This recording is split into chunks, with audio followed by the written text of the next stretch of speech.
Welcome to Behind the Story, where we discover the story behind your favourite stories. My name is Lisa Renee from the Collaborative Press, and I'm also contemporary romance author of the Single Again series and the Fake Identity at Stake new release rom-com. I'm Naomi Craig, historical fiction author of Rahab's Courage.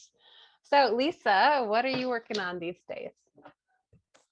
Okay, so I am working on Fake Double Date. That's the title of it at the moment.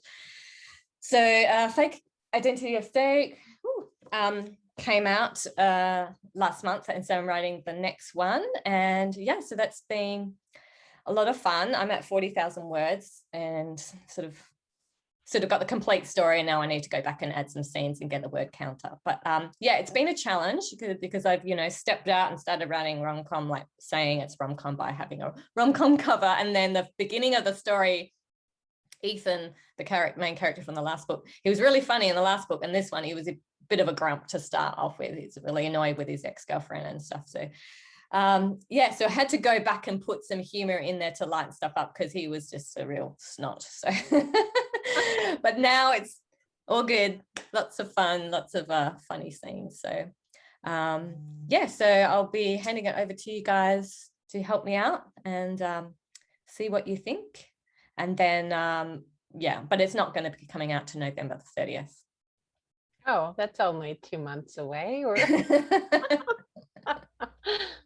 it's not a biblical fiction, Naomi. That's true. That's true. What about you? So you've had your book launch, and last time we spoke, you were doing some craft books and stuff. You've been learning lots of things. Yeah, that was actually the name of it, is called Save the Cat. So if he's being a grump, you have to give him something likable to do, like saving a cat, or it made me think of that. So if Ethan needs a cat and you're okay, or help an old lady across the street, and then suddenly they're relatable. But right, yeah, so I finally narrowed in on book 3. So I'm digging into research. So there's it's mentioned in Chronicles, but it really takes place back before the Israelites were enslaved to Egypt. There's a woman who built 3 cities. So it's just right in the genealogy of, Ephraim begot so-and-so and so-and-so, and all that. Wow. And this lady built the upper and lower Beth Horon and Uz and Shira. I'm like, whoa, I think we need to know her story. So yeah. Awesome. You find these characters and these little lines and these little stories. Like I should have done that in the the trivia face-off. Wow, that's so awesome. That's exciting. So yeah, so looking into ancient archaeology and why would you build a city? Like, obviously you're going to follow water source, and if there's a good natural resource, you're gonna kind of cluster towards those if you're building a city. But I know nothing about archaeology in general, so or architecture, so I'm excited. I think it's going to be really a good story, but I hope. Yeah. I'm excited about it. Yeah, cool. Maybe watching some documentaries on that kind of thing. Oh yeah, I remember there was a Christian one show that would mainly go into the Bible times and all that kind of stuff, and yeah, it's on one of those satellite Christian channels. But do you know, so that's a great idea. Do you know in Joshua, where the Israelites are in Canaan and they're battling an enemy, I don't remember which one, but Joshua asked the Lord to have the sun stand still. Do you remember that one? Oh yeah. So that's actually between the 2 of the 3 cities that she has built. So wow. But you can still see the foundations of these cities. And so cool. Well, you can do all the research, and then I'll just read. There you go. Your book. Cool. You do all the work. That sounds awesome. Cool. Okay, so yeah, our guest today is Christian Rom-com author Sarah Monzon. Sarah is a HOLT Medallion and Selah award winner. She's a stay-at-home mom, that's how it's spelled, not mum in Australia, who makes up imaginary friends to have adult conversations with, otherwise known as writing novels. As a Navy chaplain's wife, she resides wherever the military happens to station her family and enjoys exploring the beauty of the world around her. Sarah, welcome to Behind the Story. Thanks for having me. So Sarah, for those who aren't familiar with you, tell us a little bit about you and what you write. Well, my name is Sarah and I'm a Navy chaplain's wife, which means we get to move around a lot every few years. So I've lived in a few different places, a few different states, not international yet, but hopefully someday. As far as what I write, right now I am writing romantic comedies. In the past, I've also written time slips and just straight contemporary romance. Awesome. Well, I've been excited to interview you. I've been reading your rom-coms, and I just, I actually started with your new release, Amanda. That's the fourth in the Sewing in SoCal series. So tell us about this book and what sparked the story or the series. Okay, so what sparked the series was our first duty station was in Washington State, and when I was there, I decided it would be fun to just write a series of books based on each place that we get stationed at. So I started writing my Book Nerds and Boyfriend series there in Seattle. And then we got orders to come down to Southern California. So I was like, all right, well, let's set something in Southern California. And then since I had the setting, I wanted to do a group of friends. I had done a series based off family series before. I wanted to do one off a group of girlfriends. And it just kind of came out from there. That's wonderful. I love it. Can't wait to see all your different adventures through your stories. So how did you transition from writing romance to rom-com? Is it harder to write rom-coms than straight romance? I'm not sure if I would say it's harder. I am more aware of the comedic beats when I write straight rom-com. When I was writing contemporary romance, I think it was more like contemporary romance with humor. I think it's just kind of my natural instinct to add a little lightness to the stories. So when I write for specifically romantic comedy, I try to pay more attention to those comedic beats and the timing. Right. So did you have to learn the craft of comedy? Like, were you just doing romance with humor and then did you just sort of stumble into it, or you're like, oh, I'm going to learn about it first and start writing it, or sort of it all just happen at the same time? I'm not sure. I didn't learn it in the fact of like reading craft books on it or anything like that. In fact, I don't read craft books. It's probably not a really good thing to say, but I learned from reading other people's books, from reading really good books. So I was reading a lot of romantic comedies, just needing like an escape, needing something that was lighter, not anything that was too heavy, because there's a lot of heaviness already in my life. So I was reading a lot of romantic comedies, and I think it just kind of naturally progressed from there. Right. Yeah. So it's definitely sort of like a popular genre at the moment. I mean, it's always been quite popular, but definitely more so with things going around the world and people just wanting that escape. And so, yeah, that's really good. It's good to find new authors. I'm finding it, I'm wanting to find Christian rom-com authors as well. I love rom-com, and The Sweet and Clean, I've been reading that. And then I'm just like, oh, where's the Christian ones that write this, Yeah. sort of thing. So it's good to meet you and learn about some of the other ladies that are writing. So you say you haven't really officially studied the craft other than like reading, and so if you're aware of the funny filters, you would have heard about them, and at least even though you're doing them naturally, which ones do you tend to use? So like slapstick, irony, stereotypes, shock, wordplay, just a quick character and that kind of stuff? Yeah, I would say that I probably lean more toward like wordplay, irony, a lot of banter and dialogues, not so much slapstick or situational, although I try to throw something in there, maybe like one scene that's, more like that. But yeah, I tend to do more towards like word plays. Yeah. So are you really trying to so you're writing naturally with some humor and banter, which is quite easy to do. And then do you have to go back and like think about it and like add in a sentence and sort of like a twist on wordplay or things like, do you purposely go back, or is it just like you're just writing? Yeah, I don't go back and do a lot of rewrites or things like that. I write slower to begin with, and then usually that first draft is my only draft. I'll go back and do slight edits, but there's no major rewrites type of things. I'm more conscious of, like I said, timing. Like if I have something that is heavier or sad, it will be just like a couple sentences maybe, and then lighten it up immediately so it doesn't bring anybody down, but it just is enough there to kind of get you to think, and then it's funny again. Right. Okay, that's interesting. So you're writing slower, and so you don't have to go and add things in. So so in a day of writing, how much would you get done in a few hours of writing? So I probably average about 500 words an hour. Yeah, awesome. Great. Well, that's really encouraging, because I mean, you have to go back and edit and add layers, and if you don't take that long, you can do it really quickly, but then you still have to. Yeah.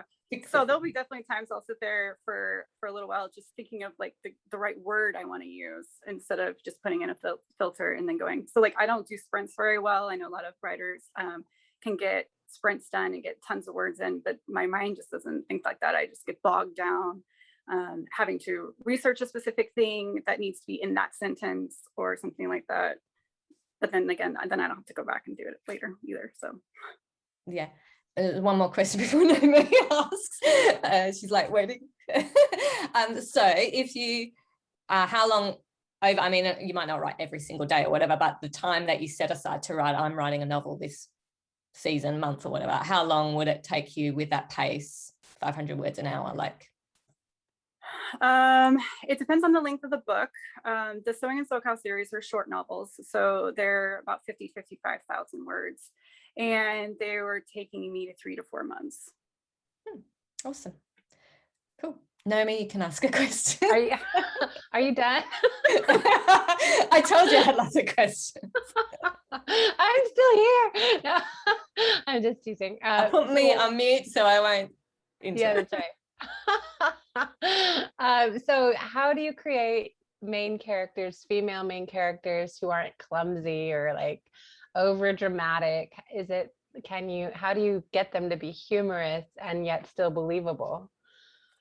So I think that, it's really hard to say because I'm like an extreme pantser. I was talking to a friend of mine about this, and she was asking me how I develop characters and if I knew their backstory beforehand and things like that. And I said, no, I'm often surprised about what comes onto the page, like almost every day sometimes.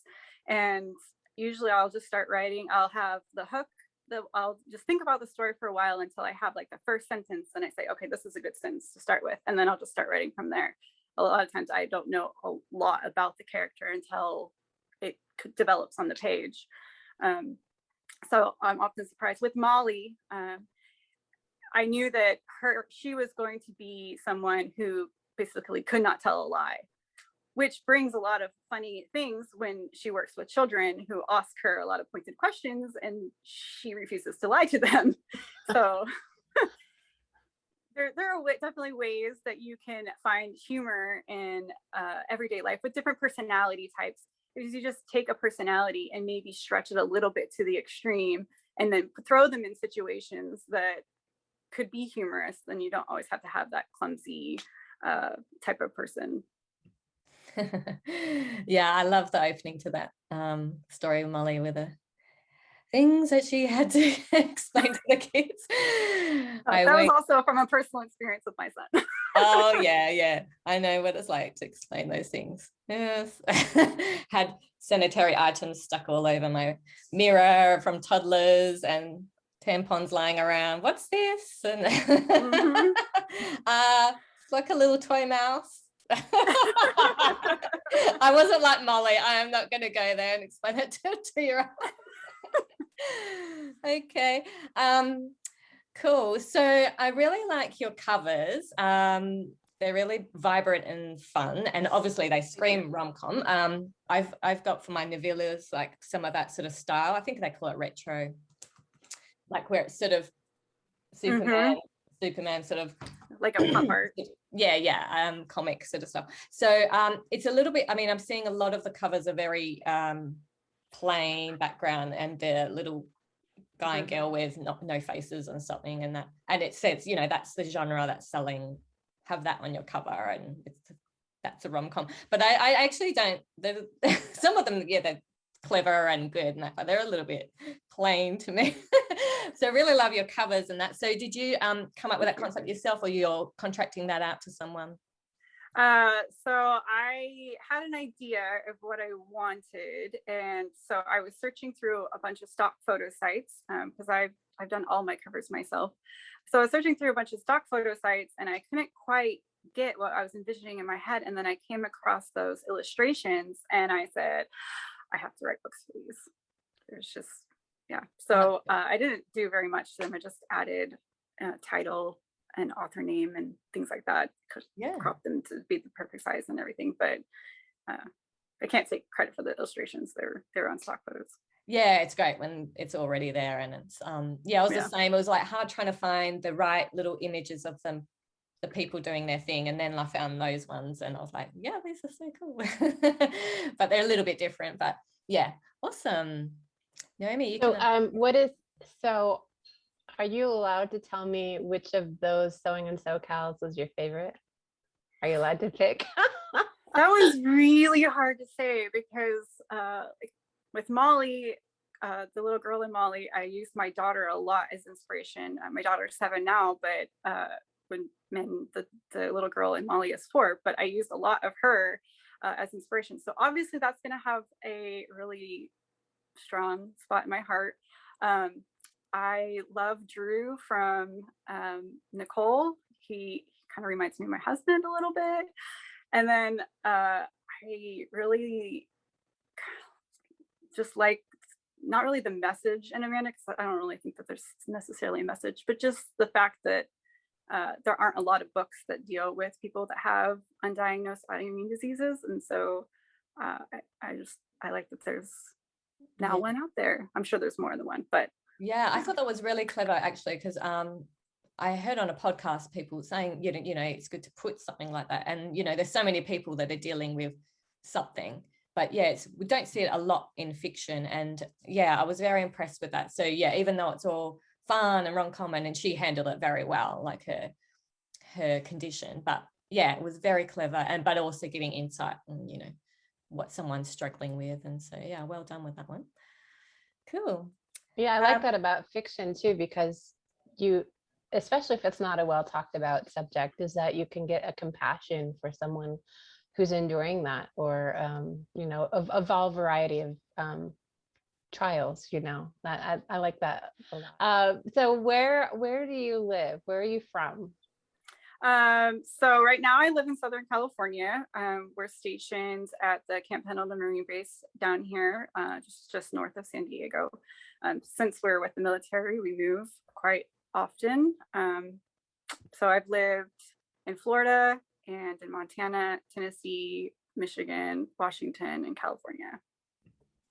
Not all of those were with the Navy. That was like from birth, but you know. Oh, cool. Awesome. Okay, so tell us something our readers would be surprised to know about you.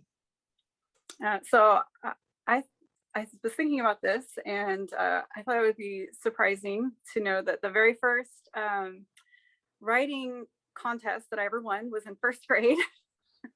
It was a letter to Mrs. Santa Claus, and I won being able to be on the Christmas Day parade with Santa to wave to everybody. It's very exciting. That's something definitely to mark on your resume, I think. So. Yeah. I don't know, you know, writing contests, Mrs. Claus letter writing contest. It doesn't quite have the same ring. That's as right. Like award-winning author. When you apply for a BookBub deal, you can put your awards in. You can put that one in. See, so give you a feature deal. What are your hobbies and favorite activities outside of writing and reading? I really like to go exploring out in nature. I like to go to the national parks. I take my kids and they do the junior ranger program. And then since I have 2 kids and they each get a badge, and the rangers won't let me do it because I'm not a junior, I steal one of their badges, collect them myself. But yeah, I really like to go camping and hiking and things outside. Excellent. Yep, you could need a good balance, and that sounds great. And so what started you to into writing fiction in the first place, other than your grade 1 award? But Yeah, well, you know, my elementary school, they had like a, not junior, but like a writer's thing.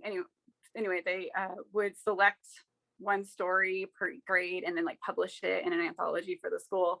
And mine got published like every time they did that, which was really cool. But I think when I first started writing as like novels, it was after my son was born, and I was a stay-at-home mom, and basically my life just like revolved around him, and I was just kind of I felt like I was losing myself, you know, like losing my identity. It was just, I'm a mom now and that's all I do, and there was nothing of me left. And so I started writing, and little by little got bits of myself back until, you know, kind of kept my sanity. Yeah, absolutely. So I think that's so easy to do as a mom, is to kind of lose who you are. I think that's really wise to have an outlet like that. And, you know, maybe it's crafting, or maybe it's, you know, going out and running or exercising by yourself. But I think that's important. So we have, who we are isn't just defined by our job description. Right. Especially when you have a child who's like really, he's not high needs, but needy, and will only let mom fill those needs. You know, like there's no, daddy can't do anything, you know. So it was very much giving until you just feel kind of empty. Yeah. So you've mentioned that your books are as you travel. So where's your favorite place been to visit and write about? Well, my favorite place that I've lived has been Washington State. Favorite place that I've traveled would probably be China. I was a student missionary there between my sophomore and junior year of college. So I lived there for 10 months, but I haven't set a book there. So. Awesome. And so what's something that you want your readers to go away saying about your books? I think that I would like them to go away just saying, you know, that was a really good escape from stress in life right now. That was just a nice time to take a break and breathe and maybe laugh. And now I can go back to real world again.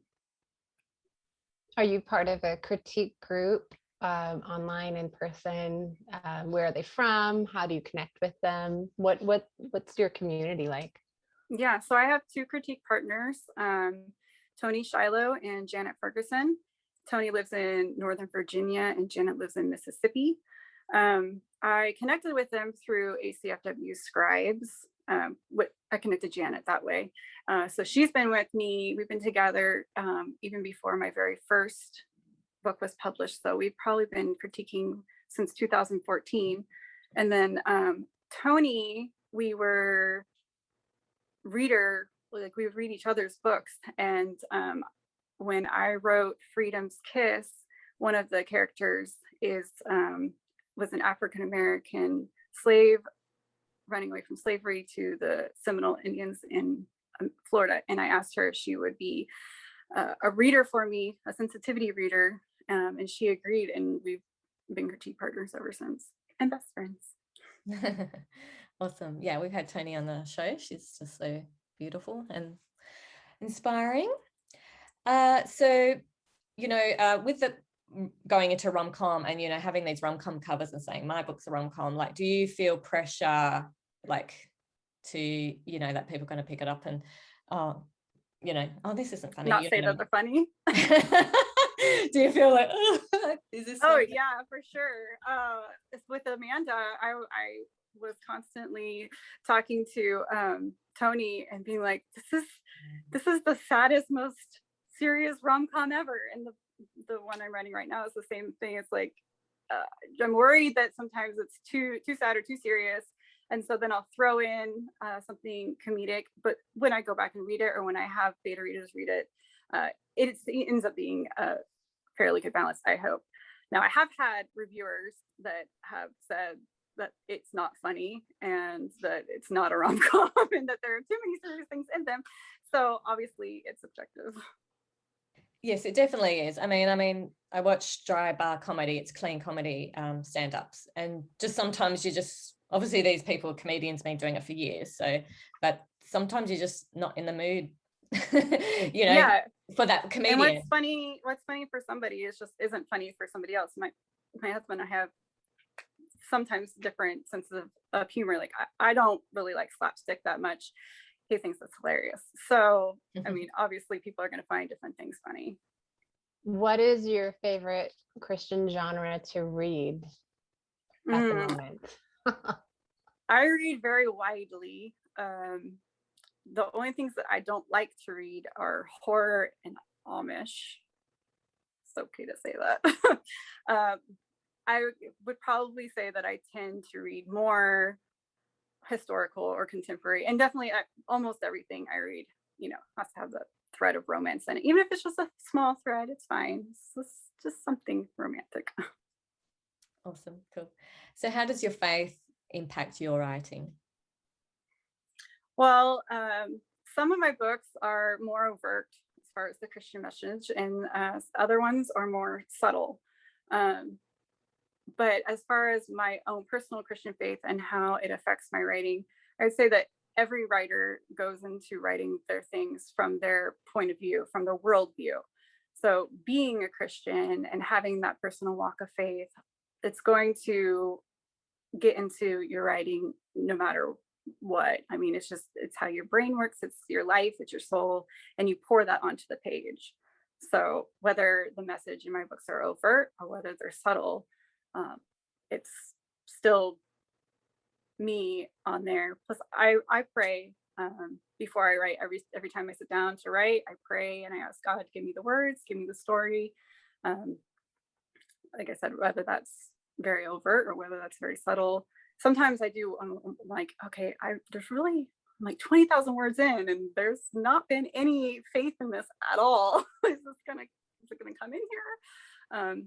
And I don't know. Sometimes I think it just maybe it depends on who God is wanting to read the book and what they're open to. It's out of my hands after that, you know. Yeah, I can relate to that.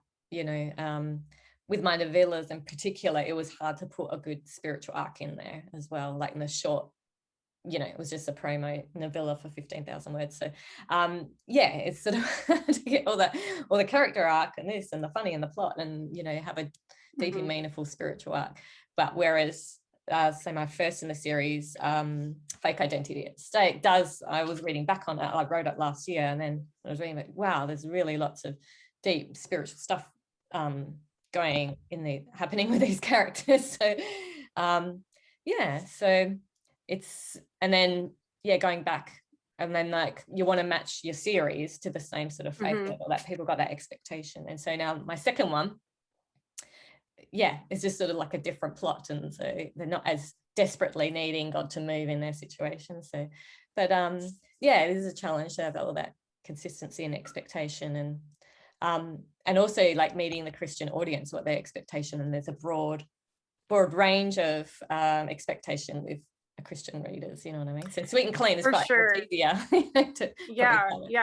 And I've gotten reviews from both spectrums, you know, it's not Christian enough, and I didn't know this was Christian, 1 star, blah, blah, blah, you know, or those that you're like, is she even Christian? Because, you know, I always love those reviews that kind of, you know, say that if you're Christian or not based off of your story. Yeah, it's challenging. So obviously you are reading your 1 star. Yeah, I read all my reviews. Mm. So what advice would you give to someone starting out with their first novel? I would just say have fun with it. Don't overthink it, and kind of bog yourself down. Just have fun with it. Let the story flow through you.